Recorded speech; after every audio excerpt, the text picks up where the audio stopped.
Watch K2 in high definition on Comcast Channel 702.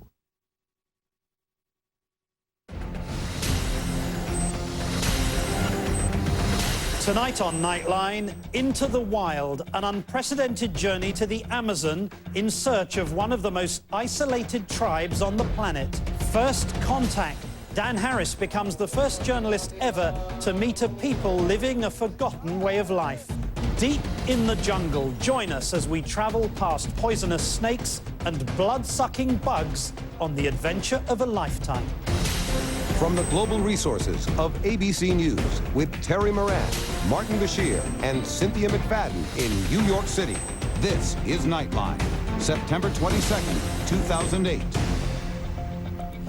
It was these pictures made public just a few months ago that caused worldwide fascination. A civilization never before in contact with the rest of the human race. A community with its own rituals, its own values. People seemingly on the outside of the world as we know it. And it got us thinking, would it be possible to meet such people? Could we learn something by seeing the world through their eyes? So, a Nightline team embarked on a journey, a pilgrimage into the unknown, into the wild. We're halfway through our third full day of travel, boating up a tributary of the Amazon River, when it really starts to sink in that we are entering a different universe. Oh, that's it. Our guide is killing a pair of small but lethal poisonous snakes, slithering right where I just been standing. And he's chuckling about it. I was standing up there before the snake could have come up and just... Yeah, you could have easily got bitten there. Excellent. And how quickly will it kill you? Yeah, they say you die quickly. All right. It's great.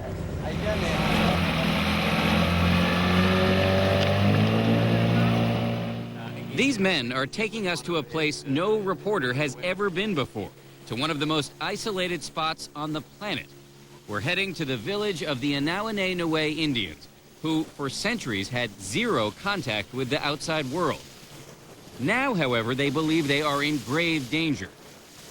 Our guides are among the handful of men from the tribe who have put on Western clothes, learned a new language, and gone out into the world to look for help. As we head upriver, we have no idea what to expect. And then the sun gets low in the sky and it gets completely, utterly dark.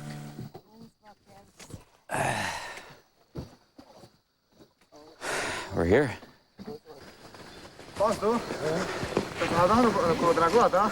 And that's how it is when we arrive in the village. I'm really excited, actually. Not a lot of people get to do this. With no electricity and the nearest city a day away, there's barely any light at all. This may be the darkest place I've ever been. What's the greeting in the local language? How do you say hello? I think it's Awi. And then we see them. Awi? Awi. Our first glimpse is by flashlight. They come right up to inspect us. They are not shy, warm even, and very curious. Hello. Awi? Awi. Awi.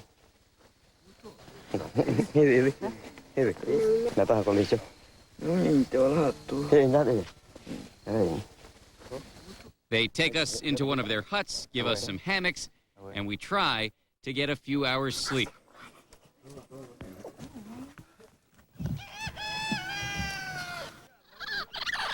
It's only when the sun comes up that we're finally able to get a good look at our hosts. And they're able to get their first clear look at us. Look at these kids. In our first moments of daylight in this village of roughly 500 people, one full day away from the nearest town, we are surrounded by curious kids.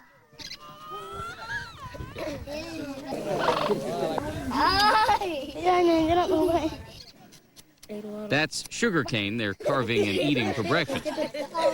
My producer, Alman Karamamedovich, who at 6'4" is probably the tallest person ever to set foot here, is the focus of fascination and maybe a little fear.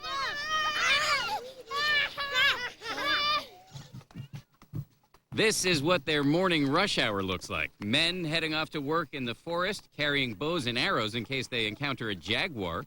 Women gathering wood for the morning fires. And this guy carrying what looks like an entire tree without any shoes on. Running for about a half mile.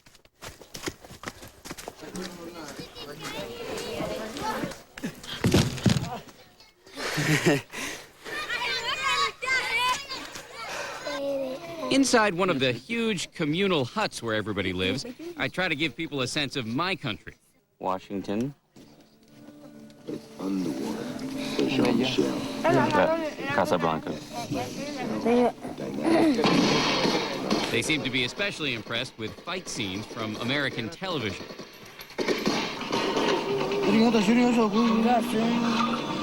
The pace here could not be more different than ours. The list of potential activities is pretty short. Fishing is a big one. This family is using an ancient method, submerging a poison root to stun the fish so they float up to the surface. While they also use a few modern tools now, like motorboats, swim trunks, and goggles, they seem to only take the parts of modernity that help them live their ancient lifestyle. And even as they learn more about the outside world, they emphatically do not want to join it. Would you be interested in living in another way than the way in which you're living right now? I don't want that way of life at all, he says. Absolutely not.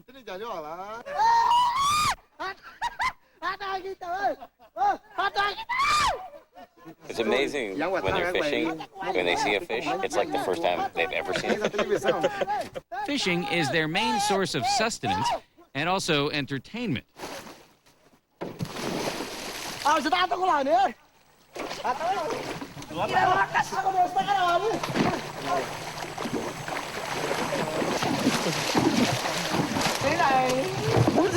Victory! I don't know if this fish is fresh. This may look like fun, but what the camera fails to fully capture is how punishing the Amazon is. This place is constantly conspiring to kill you by both heat and insects, some of them unknown to modern science. Don't scream Yeah. at your left shoulder. I'm gonna leave them there. I'm not gonna bother the gods of nature. Moments later, sweet revenge as this guy pulls a bee stinger out of almond. Please don't. Only 10 times. The tribe fishes and lives by this simple and ancient rule. Take only what you need. Pretty much all they eat is fish and yucca, which is a root sort of like potato, which the women harvest every morning and then carry back to the hut in impossibly large sacks. Oh my gosh. Look at that. Every day, this routine is perennial. This is what they do every morning of their lives, as you can see, from like an incredibly young age.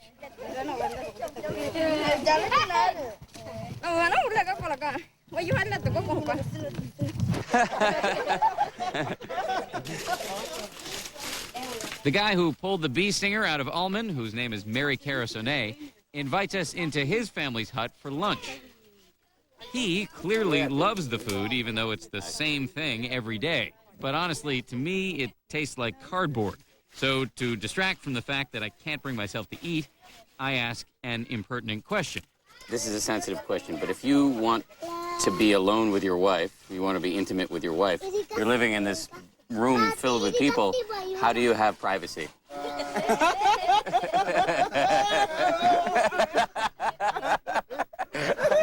It's just a question. He says they get plenty of privacy at night when everyone's asleep. Apparently so. He has 7 kids, and his wife is now pregnant with number 8.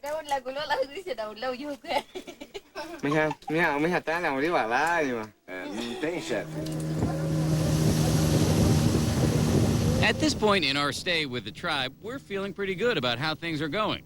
But then, when we're out shooting about a half-day's boat ride from the village, Our boat, with all of our gear and tapes and supplies in it, starts floating away.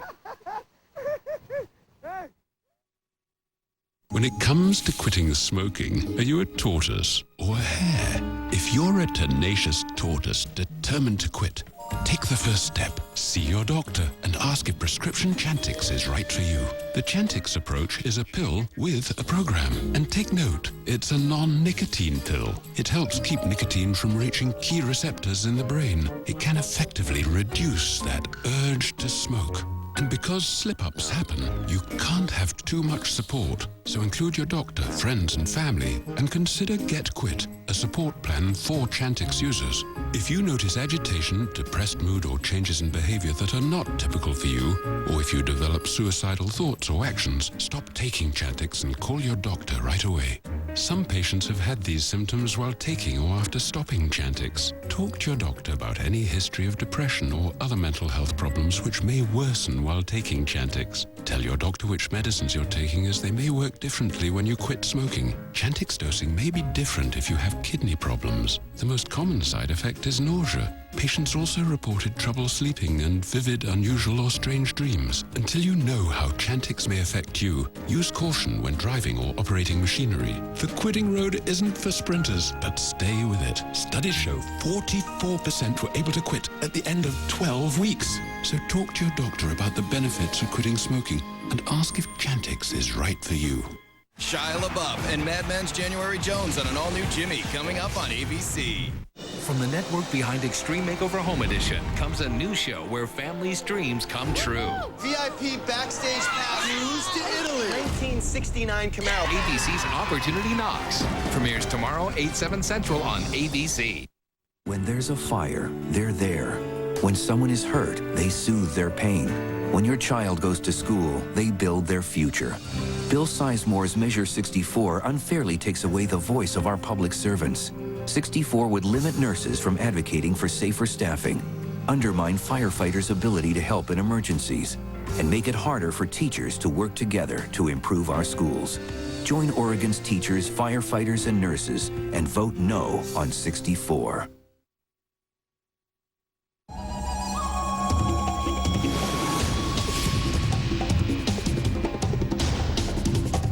The tribal people who inhabit this village have their own ancient customs, their own belief system, their own moral code. But what happens when the modern world creeps in around them and threatens to collide with their traditional existence? We return now to Dan Harris, deep in the Amazon. We're in the middle of an interview with Mary Carasone, one of our new friends from the Inawene tribe, when our boat, which has literally all of our gear and supplies in it, starts floating down the river. In I go. It's a tense moment, but Mary Carasone seems to get a big kick out of watching me get drenched. I hope there are no snakes in here. Spending time here with these people who are always so ready to laugh really gets me thinking about our modern ideas of progress and sophistication. The people here don't have high finance or high technology, or last names or currency for that matter, but they also don't have crime, poverty, or drugs. We start to notice that not only do these people take only what they need, but they seem to need less to make them happy.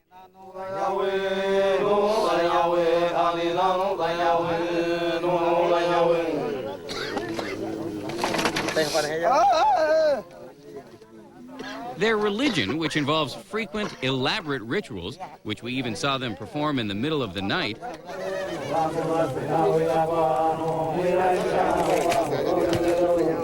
their religion is centered not only around the notion that you should take only what you need, but also that you should share everything. This is a belief system that has helped this tribe survive for centuries out here alone in the jungle in a totally self-sufficient way. The simplicity of their life also frees them up to spend time with their kids,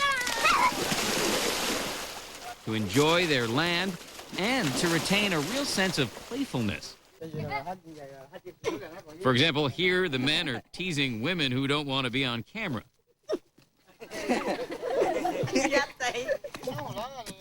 There is a lot of laughter and joy here, there's no question. But there is also a constant and nagging fear This tribe believes its entire world is on the brink of oblivion. The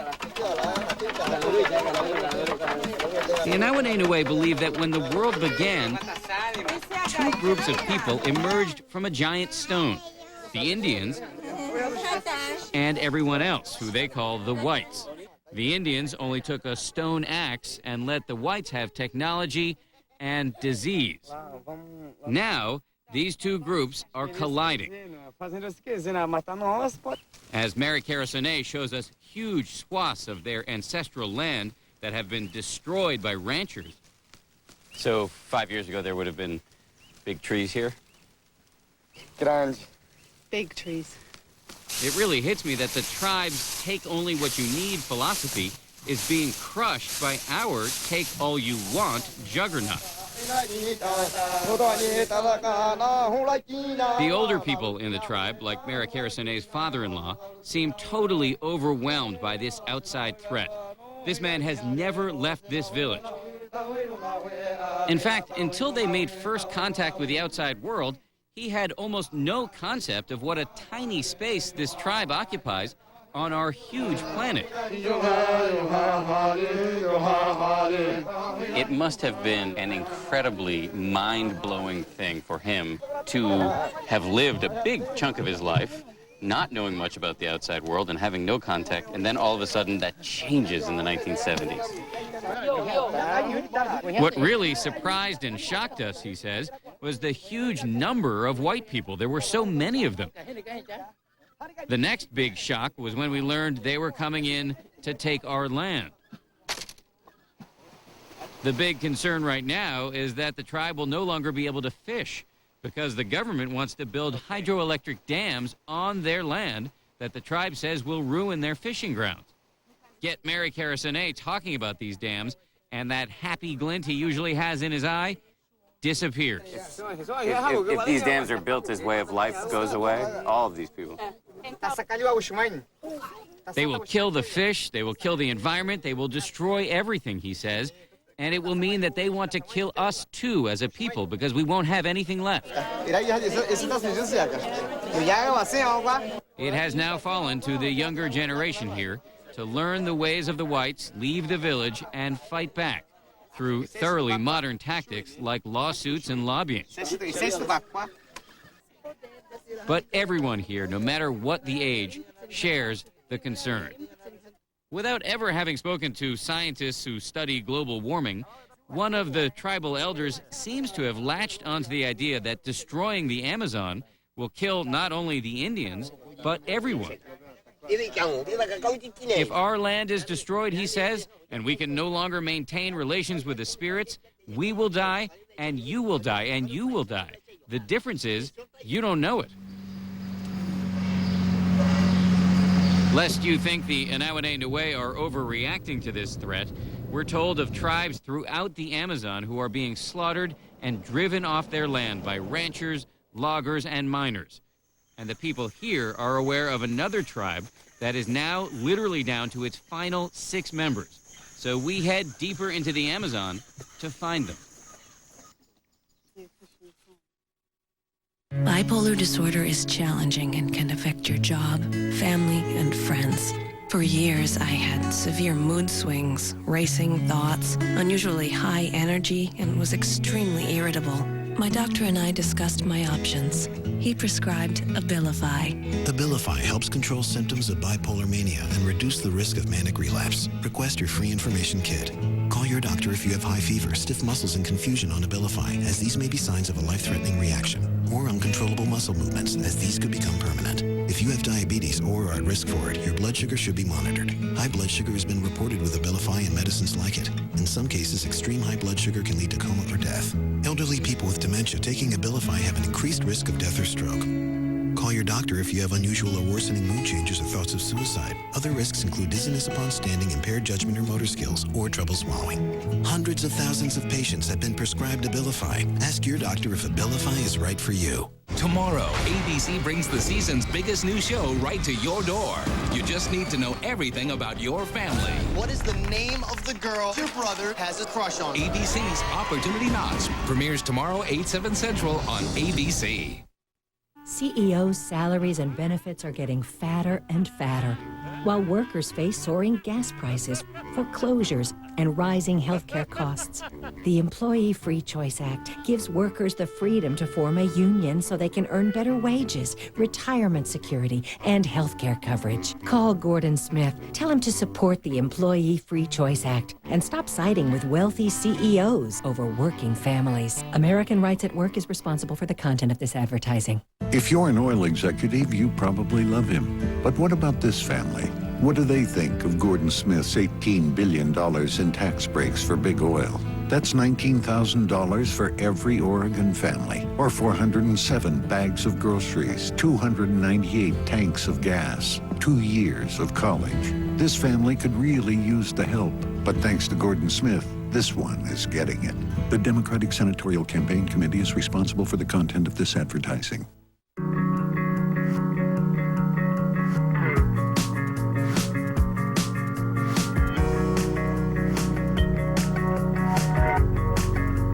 The event is now on.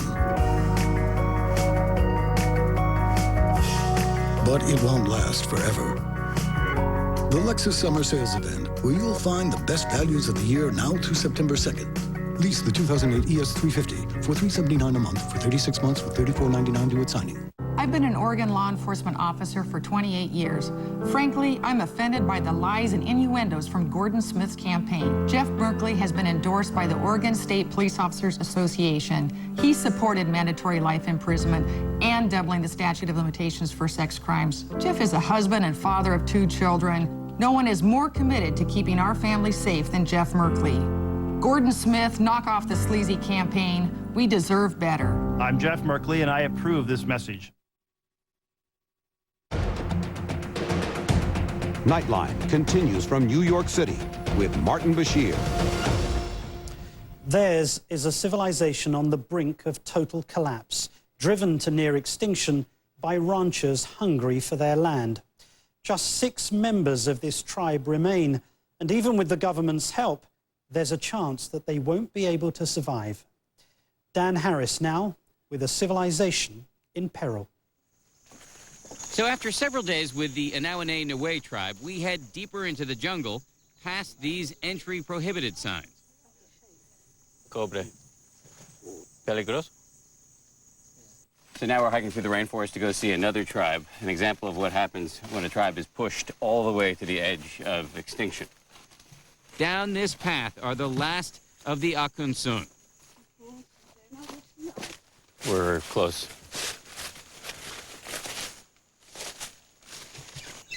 After an hour's hike, we see them.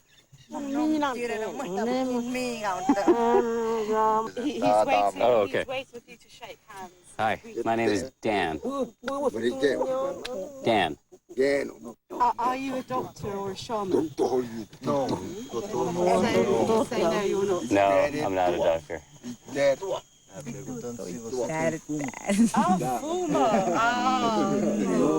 Hello, how are you? Wish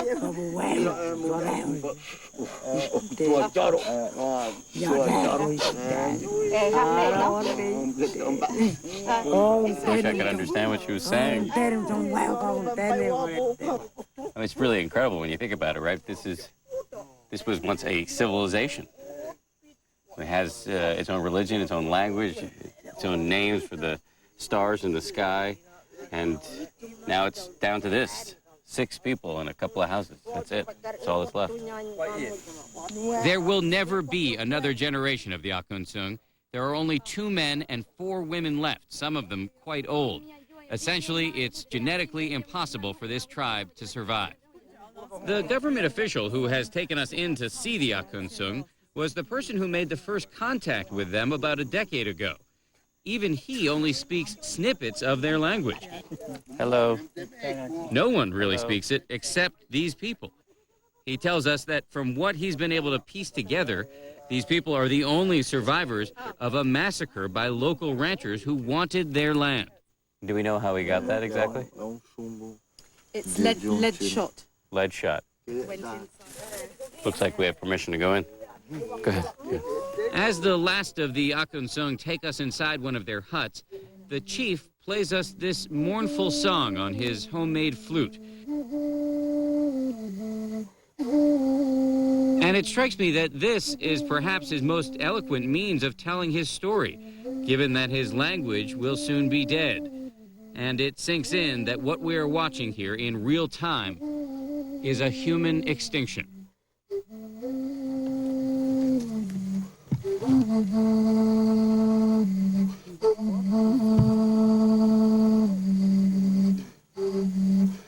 For Nightline, this is Dan Harris. An extraordinary journey of discovery. And you can read a reporter's notebook by Dan and see a slideshow from his trip to the Amazon by clicking on the Nightline page at abcnews.com. And when we come back, more jitters on Wall Street. Another nervous week opens with a steep market drop. ABC News Nightline, brought to you by Geico.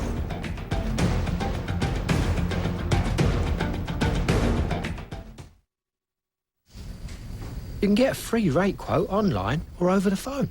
So what if I want to talk to someone at 3 in the morning? Today, we find a gecko confronted by man's curiosity. No, that's no problem, mate. Geico's got insurance specialists available 24/7. Fascinating. You can buy a policy, change your coverage, report a claim. Remarkable. Hey, you do know I can hear you, right? Geico. 15 minutes could save you 15% or more on car insurance. I've been looking over your green proposal. Great. It's fine, just fine. I'm sure it'll make people feel real good about the company. You should go over big with the tree huggers, too. See, the folks that I report to, they don't eat granola. So let me ask you, why would I sign this? This plan could cut our energy costs by 40%. 40%. And we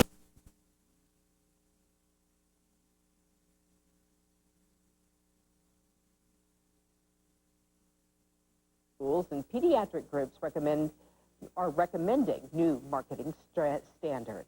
When it comes to cardiac arrest, survival rates vary greatly. It all depends on where you live. Researchers looked at 20,000 cases of cardiac arrest across 10 cities.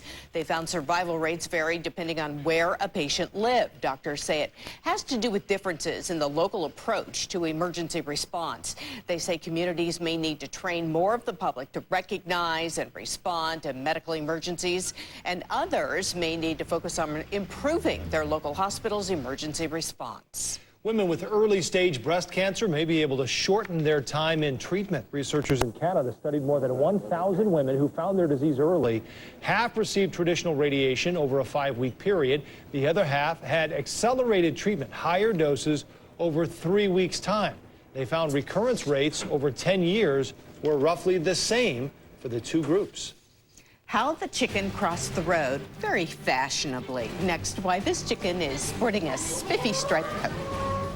Don't forget, you can join us every night for 10 at 10. All your news in the first 10 minutes. We're on Portland's CW, cable channel 3 or channel 32 if you don't have cable. Join us for News Channel 8's 10 at 10 on Portland's CW. Every morning, turn to the trusted experience of the #1 news station. The critical news from overnight. The morning's first breaking news. Solutions to help stretch your dollar. Only meteorologist Dave Zaleski with live Doppler 8000 in HD can give you the most accurate forecast, preparing you each day for the changing weather. And traffic solutions from the ground and in the air. Proven experience, proven trust. Exclusively in HD. News Channel 8 at sunrise, where the news comes first. Attia Brothers cleans your oriental and domestic area rugs with skill and attention so they'll look their best. Attia's will pick up and deliver, or call and ask about our 15% cash and carry discount. Andy is the most courageous person I know. He was 22 months old and had a near-drowning accident in a swimming pool. What the insurance doesn't cover, Medicaid will.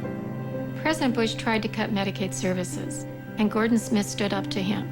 Gordon Smith said, "We can't let that happen." He cares about people.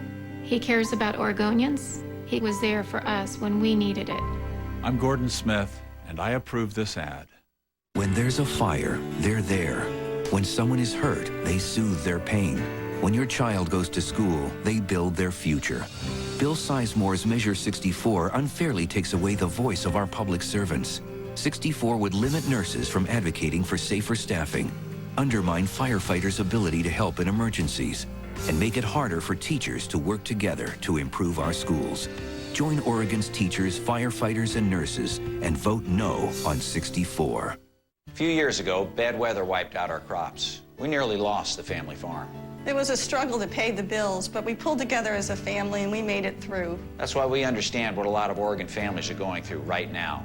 Rising gas prices, healthcare costs, food prices. They can't wait for solutions anymore. If you really want someone who understands what Oregon families are going through, send Kurt to Congress. I'll fight every day to put your families first. I'm Kurt Schrader, and I approve this message. Attia Brothers cleans your Oriental and domestic area rugs with skill and attention so they'll look their best. Attia's will pick up and deliver, or call and ask about our 15% cash and carry discount.